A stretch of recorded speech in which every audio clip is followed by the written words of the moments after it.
Queridos irmãos do GEA, muito boa noite a todos. Não sabem a alegria que é estar aqui de volta após conhecer vocês pessoalmente, né? Naquela oportunidade em que tivemos de estar aí em São Paulo e conhecer o presidente, os trabalhadores da casa, alguns frequentadores, e onde nós nos sentimos tão acolhidos e sentimos uma vibração tão maravilhosa nesse ambiente de estudo e de fraternidade. Muito obrigada pela acolhida, fico feliz de ter essa oportunidade. E uma vez mais, por misericórdia divina, nós retornamos aqui com o tema que falamos no ano passado, mas que sempre tem muito a falar, que é o tema sobre o mundo de regeneração, encerrando as comemorações dos 66 anos do GEA. É um verdadeiro contentamento, uma honra para nós discorrer sobre esse tema atualíssimo, fazendo votos que o GEA seja cada vez mais essa escola das almas, onde Jesus é o mestre, o evangelho, o livro didático.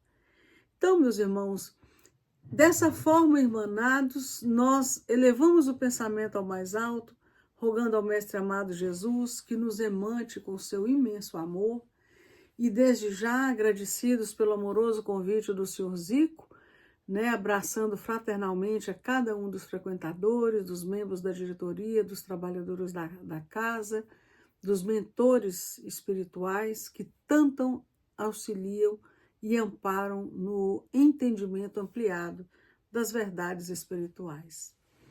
E assim, meus irmãos, nós iniciamos a nossa fala na noite de hoje voltando a relembrar o que significa regenerar, que é gerar de novo, é reconstruir, é reconstruir-se. E nós voltamos ao texto, decidimos voltar ao mesmo texto da Revista Espírita de outubro de 1866, com outro prisma, na leitura intitulada Instruções dos Espíritos sobre a Regeneração da Humanidade, que inicia assim: os acontecimentos se precipitam com rapidez, por isso não vos dizemos como outrora, os tempos estão próximos. Agora dizemos, os tempos são chegados. E nós, meus irmãos, bafejados pela luz da doutrina espírita, bem sabemos que por estas palavras os tempos são chegados. Não se trata, como dissemos antes, de um novo dilúvio, nem se trata de cataclismos, mas de tempos chegados de regenerar a si mesmo, de nascer de novo, estando encarnados. E para isso, nós recorremos à simbologia da crucificação, que tem uma simbologia belíssima. Nós sabemos, meus irmãos, que a cruz, ela prenuncia essa ressurreição, isto é, uma vida nova, uma vida renovada. E que o segredo que Jesus nos ensinou com a cruz é, como nos dizer, através dessa simbologia, como nós temos portado diante da vida, né? Porque um dos momentos mais marcantes da história do Evangelho, o ápice do testemunho de Jesus, foi a crucificação dele em meio a dois ladrões, onde nós vemos 3 homens, 3 cruzes e 3 escolhas, em que nós vamos ver o ladrão que se arrepende, ou seja, ele se converte a cruz em ponte, o que se rebela, em outras palavras, o que se complica, e o próprio Cristo, que dá a exemplificação do sacrifício, do saber imolar-se. Então, aquela aparente derrota era, na verdade, a glória oculta da crucificação. Então, nós temos aqui a cruz, em que a tábua para cima é o nosso alvo, o alto, mas que nós vamos encontrar nessa subida em direção ao alto, nós vamos ver cruzes que nos visitam e nós somos colocados diante de uma encruzilhada, que são os desafios da vida, né? Então vejam que bonita a simbologia da cruz. E nós recordamos a figura de Simeão com o menino Jesus no colo, quando ele aconchega Jesus ao peito e pergunta entre lágrimas: dize-me, ó divina criança, onde representarás os interesses de nosso Supremo Pai? E o menino tenro ergue então a mão tão pequenininha e bate tantas vezes no coração de Simeão, como a dizer naquele gesto silencioso que ele vinha representar os interesses do céu justamente no coração dos homens. Em outras palavras, na nossa intimidade, na nossa regeneração. Assim que por tempos chegados, entendamos como sendo sinais dos tempos da necessidade da nossa própria regeneração. Porque a mudança ela é feita dentro de nós, na nossa intimidade. Tanto assim que Jesus sempre nos falava por parábolas, que sabemos que são histórias com fundos morais, porque hoje nós podemos entender melhor, graças à luz da doutrina espírita, quando ele nos dizia em seus ensinamentos que a evolução não é algo que se processa fora de nós, mas é algo que se processa dentro de nós. E uma vez que Jesus, ao longo da caminhada dele entre nós, em vários momentos, ele vai fazer alusão a esse ser regenerado, a esse estado de céu que nos faz regenerar por dentro. Por exemplo, no Evangelho, quando Jesus se reporta ao reino dos céus, várias vezes, ele sempre ajusta uma parábola em que ele diz: o reino dos céus é semelhante a um tesouro oculto no campo, ou seja, enterrado do campo, está dentro, lá no profundo, referindo-se o que? As sementes das virtudes que já existem dentro de nós em estado latente, ocultas, adormecidas, esperando serem cultivadas.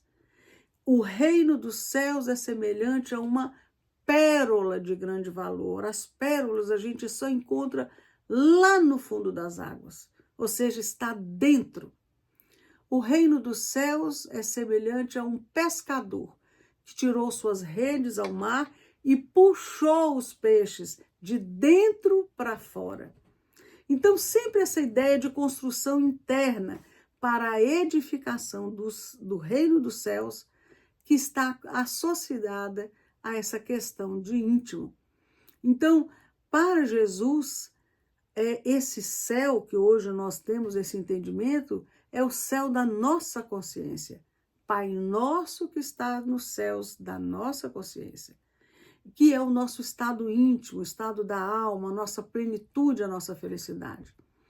E a gente vai verificando que em todas as parábolas Jesus está situando esse estado de paz na nossa intimidade. Então, quando ele diz o reino dos céus não tem aparências externas, mas ele está dentro de vós, ele está dizendo que ele já existe.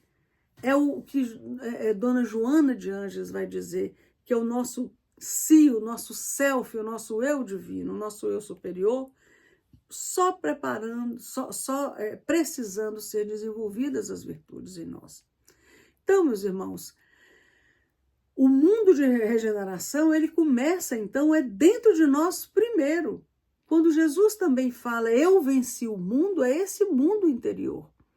Porque é chegado o momento de nós nos regenerarmos, de gerar de novo, enquanto a recriar hábitos, a reconstruir pensamentos, a renovar atitudes. Isso é para mim, é para você, é para todos nós que estamos nesta terra de provas e expiação. E expiação, além de pagar dívidas, nós sabemos que é extrair pia de pureza. Ação, literalmente, ação de extrair essa beleza, essa pureza que já existe dentro de nós em estado latente. Então, lá no Evangelho segundo o Espiritismo, no capítulo 3, item 17, a leitura intitulada Mundos Regeneradores, Santo Agostinho vai nos dizer que os mundos regeneradores, eles servem de transição entre os mundos de expiação e os mundos felizes. E neles, não avançar é recuar. Que quanto ao estado em que esses mundos se acham e a destinação que trazem, os mundos regeneradores, neles o bem predomina sobre o mal. É porque é a reconstrução da sociedade sobre novos valores morais, em que o objetivo maior será a satisfação das necessidades básicas do ser humano. Então, nós já estamos vivendo esses momentos, neste momento que ele é chegado. Mas qual é o problema? É que nós estamos na escola terra para um processo de educação do espírito mortal que deve adquirir, pelo esforço próprio, a própria libertação de consciência, com mais ciência. Ou seja, consciência quer dizer com conhecimento. E muito pouco ou quase nada nós sabemos de nós mesmos, né? A gente sempre traz aquela cultura de culpa, minha máxima culpa, sendo que nós estamos aqui para aprender, para evoluir, né? Então, nós não sabemos da nossa divindade por estarmos tão ligados ainda à materialidade, em que a gente relega a espiritualidade para último plano, quando ela é urgente. Então, nós estamos ainda vivendo esse superficialismo exacerbado, materializando o espírito, quando nós deveríamos espiritualizar a matéria. Então, meus irmãos, é indispensável, nos dirá Humberto de Campos, curar de nossas próprias atitudes. No livrinho Estante da Vida, na leitura A Cura, de um mensageiro do Evangelho pelo Espírito Irmão X, vai nos dizer: curar-te-ás, todavia deves fazê-lo com a bênção de Jesus, para sempre. Porque a cura vem das entranhas, do íntimo do ser. Como a árvore procede do âmago, do íntimo da semente. Então, nós lembramos aqui, para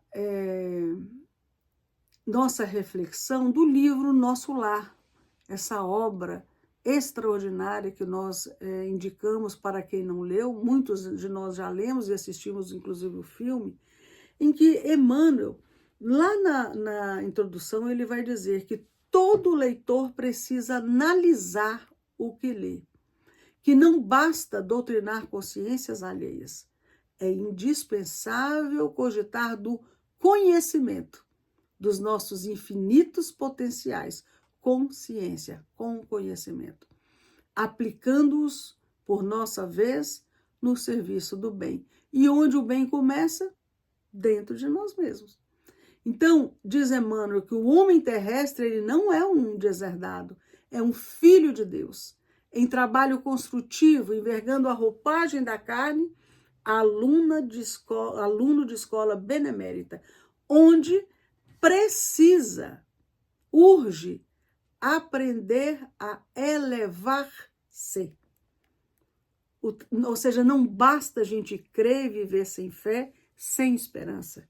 É preciso sentir-se amado, sentir-se filho de Deus, herdeiro da criação, né? Conscientizar de que nós estamos mergulhados no amor divino, que nós somos elos conectados à vida de Deus, que nós vivemos nele e ele vive em nós. Então, isso é fundamental para a nossa evolução espiritual, que é, afinal, uma história de amor. Nós não vamos aprender da noite para o dia, mas nós já estamos reencarnando e é do nosso próprio interesse avançar. Mundos regeneradores, quem não avançar vai recuar, né? Então, a luta humana, diz Emmanuel, é a nossa oportunidade, a nossa ferramenta, é o nosso livro. E que o intercâmbio com o invisível é um movimento sagrado em função restauradora do cristianismo puro, mas que ninguém se descuide das necessidades próprias no lugar que ocupa pela vontade do Senhor. E diz diz Emmanuel, André Luiz vem contar a você, leitor amigo, nesta obra, que a maior surpresa da morte carnal é de nos colocar face a face com a própria consciência, da qual edificamos o céu, estacionamos no purgatório ou precipitamos no abismo infernal. A vida não cessa, a vida é fonte eterna e a morte é o jogo escuro das ilusões. Por que ilusões? Porque, meus irmãos, quais são as 4 ilusões que a morte mata? A primeira é de que nós morremos. Quando nós desencarnamos, deparamos com a vida depois da morte, cara a cara. De que a morte, a primeira ilusão é de que a morte põe fim a tudo. A vida não cessa, ela é dom de Deus aos seus filhos. Vida é uma só, existências são várias. O problema que eu passo hoje não é um problema da minha vida, é parte da minha vida, né? Então, nós passamos pelo berço e pelo túmulo, mas nós nunca saímos da vida. Então, e a primeira ilusão é que essa responsabilidade que nos traz de viver melhor na Terra. Então, a segunda ilusão que a morte mata é de que depois da morte eu vou ser diferente do que eu sou aqui. E não, a morte nos muda de plano, mas não muda a nossa essência. É o que nos dizia Chico, morrer é mudar de lugar, permanecendo a mesma pessoa. O que muda a nossa essência é a renovação espiritual. E nós encarnamos aqui para fazer essa renovação, para nos regenerar. Então, a terceira ilusão que a morte mata é de que o tempo transcorre em vão. Nós sabemos que o tempo é o tesouro do homem. Só que nós lidamos com o tempo como se nós fôssemos crianças, achando que o tempo ele é inesgotável. E quem verdadeiramente estuda a espiritualidade sabe dar valor a cada segundo aqui na Terra, nessa escola. E a quarta ilusão que a morte mata é de que espiritualidade é coisa de espírito, e não é. Espiritualidade é qualidade de vida, meus irmãos. É como você vive, como você trata a família, como você trata os amigos. É o respeito com tudo e com todos. É como você cumprimenta as pessoas. É o que você fala, é o que você canaliza. Incentivo, desânimo, alegria. Será que as nossas palavras são canais de bênçãos ou canais de fel e de ácido que corrói e destrói? Quando nós chegamos a um lugar, a nossa presença afasta e irrita as pessoas, ou ela acalma, reergue, edifica e irradia a paz? Isso é espiritualidade. Então, Emmanuel vai dizer que André Luiz vem lembrar que a Terra é a oficina sagrada e que ninguém menosprezará a Terra sem conhecer o preço do terrível engano a que submeteu o próprio coração.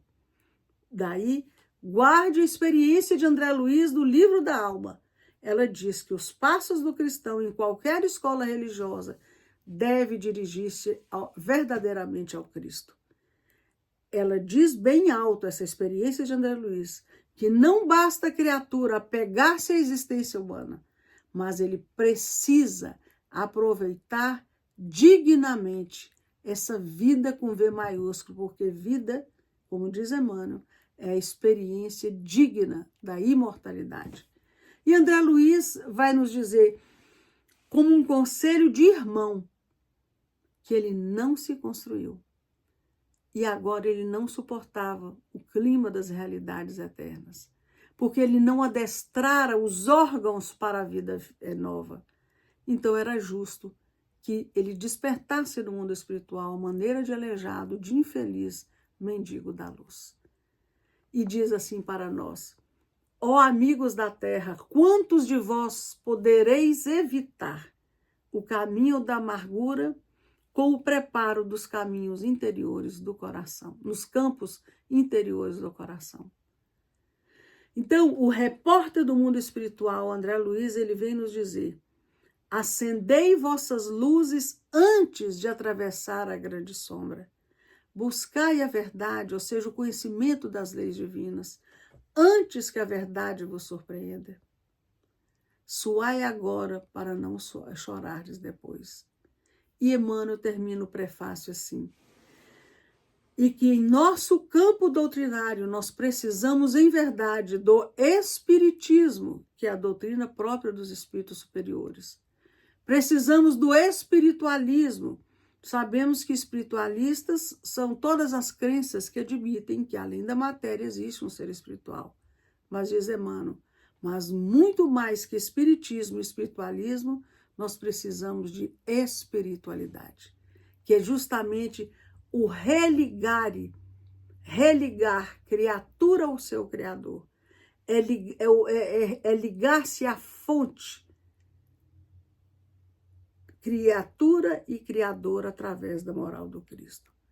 Então, meus irmãos, se espiritualidade é qualidade de vida, se espiritualidade é como você vive, como você trata a família, os amigos, se espiritualidade é o respeito com tudo e com todos, é como você cumprimenta e trata as pessoas, é o que você canaliza, vamos recordar também a narrativa de André Luiz, nessa mesma obra, Nosso Lar, em que ele nos conta que quando analisam a zona intestinal dele, lá no mundo espiritual, ele é surpreendido com novidades de que o organismo espiritual apresenta em si mesmo a história completa das ações praticadas no mundo.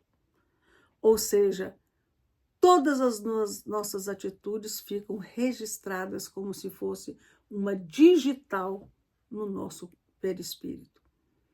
Então, o Lísias, o enfermeiro, explica para ele que a moléstia que o levou até a desencarnação talvez não assumisse características tão graves se o procedimento mental, observe bem, se os pensamentos no planeta estivessem enquadrados nos princípios da fraternidade e da temperança. Mas que o modo de ser especial de conviver de André Luiz, muitas vezes exasperado e sombrio, como muitos de nós atuamos, captava determinadas vibrações naqueles que o ouviam. Então, meus irmãos, o enfermeiro explica para André Luiz: você nunca imaginou que a cólera fosse um manancial de forças negativas para nós mesmos? Você nunca imaginou que a ausência de autodomínio, a inadvertência no trato com semelhantes, aos quais muitas vezes você ofendeu sem refletir, conduziam-no frequentemente à esfera dos seres doentes e inferiores? Explicando que todas essas circunstâncias agravou e muito o estado físico de André Luiz. Então, meus irmãos, ele fala: você nunca imaginou que o fígado seu foi maltratado por sua própria ação, que os rins foram esquecidos com terrível menosprezo das dádivas sagradas, que os órgãos do corpo somático possuem incalculáveis reservas segundo os desígnios do Senhor? E o benfeitor fala com ele: ô meu amigo, no entanto, o meu amigo, no entanto, iludiu, como nós temos feito. Estamos sempre no auto-engano. Iludiu excelentes oportunidades, desperdiçando patrimônios preciosos da experiência física. Por isso ele foi considerado um suicida inconsciente. Todo o aparelho gástrico foi destruído à custa de excessos de alimentação e bebidas alcoólicas aparentemente sem importância.